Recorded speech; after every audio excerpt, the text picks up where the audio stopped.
Hi, welcome to the Popular Podcast. My name is Philip. First, let's look in the mailbag.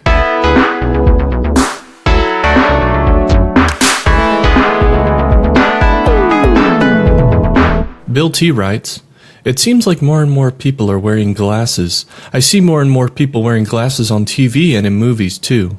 Usually you can tell a lot about a character by whether or not they wear glasses, like if they're smart or not.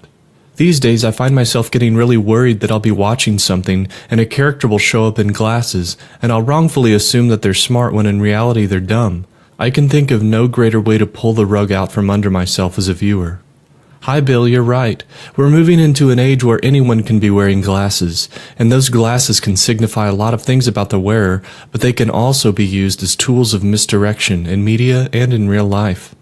It's just harder to trust glasses these days, unless someone is giving you some other visual indication of what's going on behind those glasses. For instance, I'm wearing glasses with frames that spell the word dumb, so no one I encounter is confused about who they're dealing with. Okay, it's time to conduct another confounding experiment.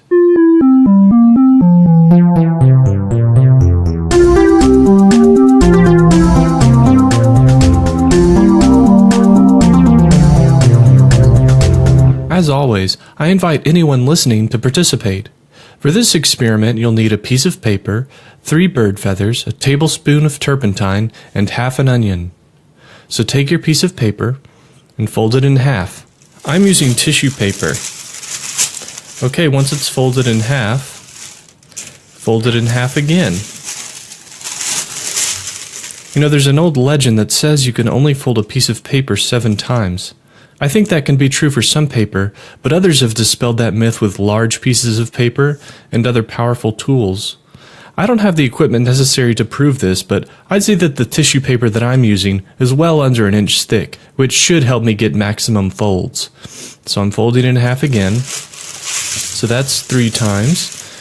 Here's 4, 5, 6, getting close to the edge of 7, and 7. Okay, it's getting more difficult to maneuver, but I'm going to try and keep going. I've also heard that if you keep folding a piece of paper enough times, it will become thicker than the known universe. So let's see if I can at least get it as thick as our modestly sized solar system. Okay, 8. I've broken the folding barrier, and I'm going for one more fold. It's looking more like a sloppy wad and not a crisp fold. So I'm giving up now. The experiment is over. I know I learned a lot, and I hope you did too. Remember, our whole world is a laboratory, so experiment already. This has been Confounding Experiments.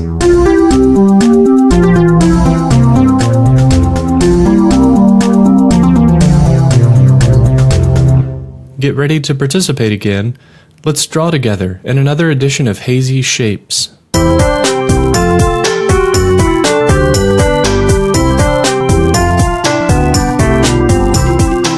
Okay, do you have your drawing materials? This time, I'm drawing directly on my left thigh with a marker. Okay, here we go. Draw a small medium circle in about the middle of whatever you're drawing on. Now draw a large triangle with one of the corners pointing towards the top of the page, or in my case, pointing towards my knee. Make sure your triangle has 3 sides. Okay, now draw a rectangle around everything that you've drawn so far. Alright, so now near the top of the triangle, draw a series of zigzags that connects 2 sides of the triangle. Okay, that's it. Can you tell what it is? Yes, it's one of Earth's infamous mountain eclipses, where the moon gets so close to Earth that it passes in front of one of our tallest ranges, briefly obscuring it from full view. I've always wanted to see one of these eclipses in person. It's too bad that they only happen once every 600 days or so. Maybe someday.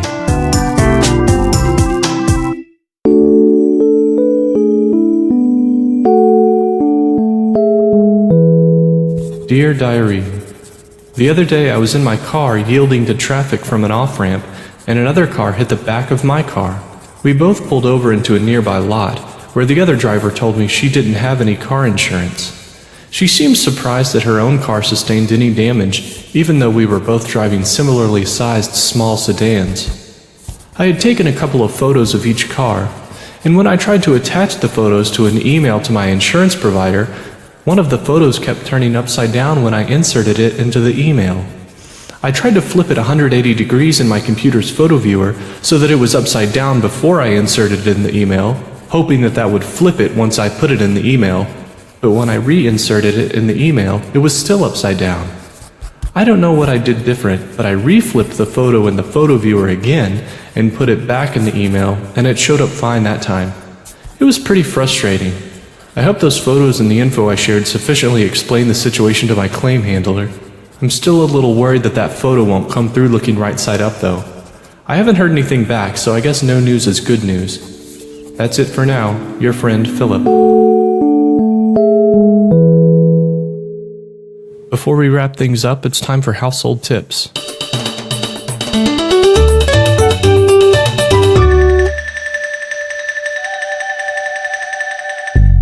Well, did you celebrate American Thanksgiving?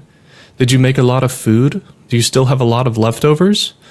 If you answered yes to any of these, and I know most of you didn't, here's the tip. Freeze all those leftovers. You can reheat them and present them as a newly prepared meal next year.